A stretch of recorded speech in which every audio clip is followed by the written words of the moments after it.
we're thrilled to have you here. Of course, we worked together 20 years ago. Can right? you believe Literally that? 20 years ago. It's embarrassing. I know, right? It was I a long time know. ago. But so tell me what one of the amazing things about the venture capital business, and frankly any of these roles, is that they're very broadly defined, as opposed to having very narrow job descriptions. Tell me what it means to you to be an operating partner here. My experience so far has been very much that I help early stage startups figure out how to make marketing work at their company. So that's a range from figuring out who should be hired in a role, previewing candidates, actually setting up marketing strategy, giving branding advice, sitting in a room just discussing go-to-market, which involves sales strategy, product strategy, marketing strategy, and it's all of those things combined. The work falls anywhere on that spectrum, but for me, what matters a lot is that I'm actually helping companies do things. And why I like working with you guys is I'm doing, not just saying, hey, this would be a great idea. So you actually find that people are doing a lot of the tactics, but they're not doing them in a way that has the right strategic context and framework around them, and therefore isn't achieving as much as they'd like? Early stage startup is really about finding product market fit. And you want to accelerate yourself through that path as quickly as possible. And the mistakes that I see a lot are too much focus on just executing a lot of tactics without really truly understanding what it all adds up to, or what a sign it is around the market's indicators that you should be looking at. And so that's why I do tend to focus a lot on go-to-market strategy, or what are the hypotheses that you're going to test with the various tactics that you're going to do, versus spending $10,000 a month on a PR agency when you're not sure exactly where they fit in and whether or not it has value to you as a company.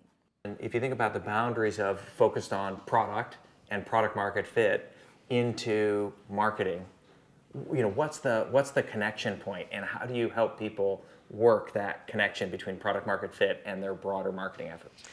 To me, product market fit, PMF, is just completely linked with market.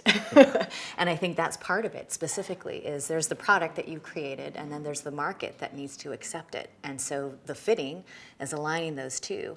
And a huge portion of it is the engine of the product, but a lot of it is understanding the market and bringing that understanding into how you're communicating about it. The features that you're building are part of the market effort. So I see them as intrinsically connected.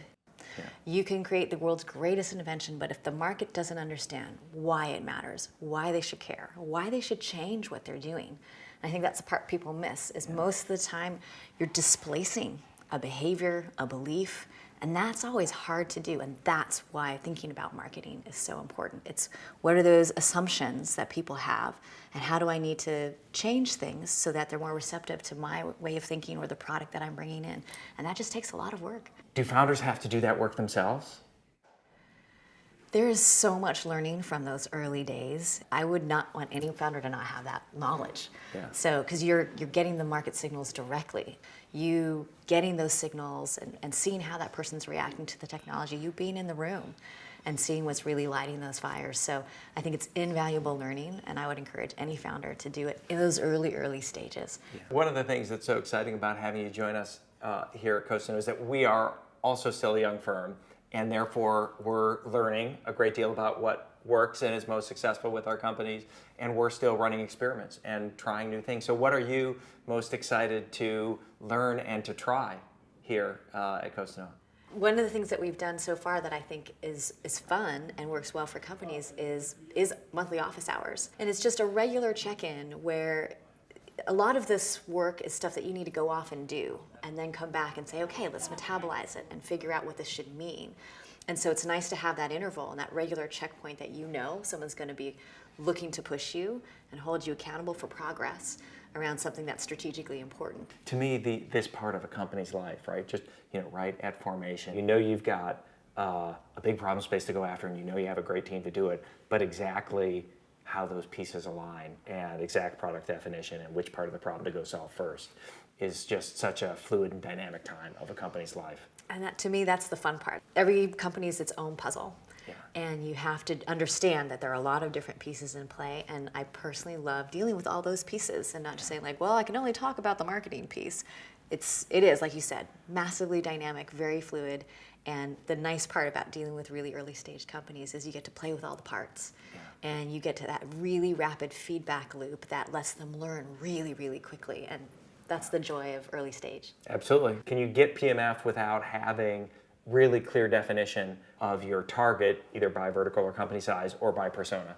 Or do you have to nail one of those in order to declare that you found PMF? I think you have to have a starting point and know approximately who the person is and what size you think you're going to be relevant to. And then the art of the early stage is to test and see if you got the thesis right. And if it's wrong, what do you need to adapt? Is it the positioning? Is it the product itself? Is it our approach to the market?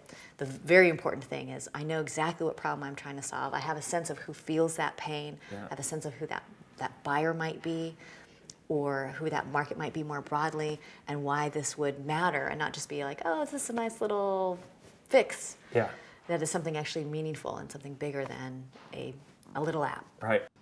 So we know that companies need to be more efficient, but is it also the case that the company that can naturally or reasonable grow at 60%, but is being pushed really hard to grow at 90% or 100% per year, does it tend to be more expensive and less efficient to push for that last 10 or 20 or 30% of growth?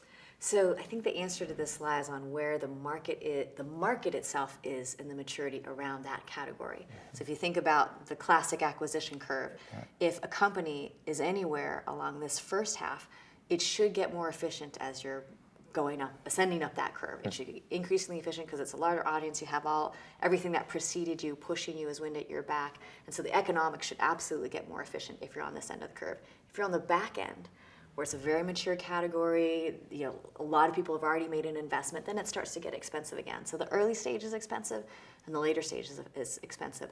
When you've found true product market fit and you've really hit your sweet spot, the economics should get more and more efficient. Right. So the lesson is don't use overpowered marketing and sales to compensate for the fact that you don't have product market fit. Yes.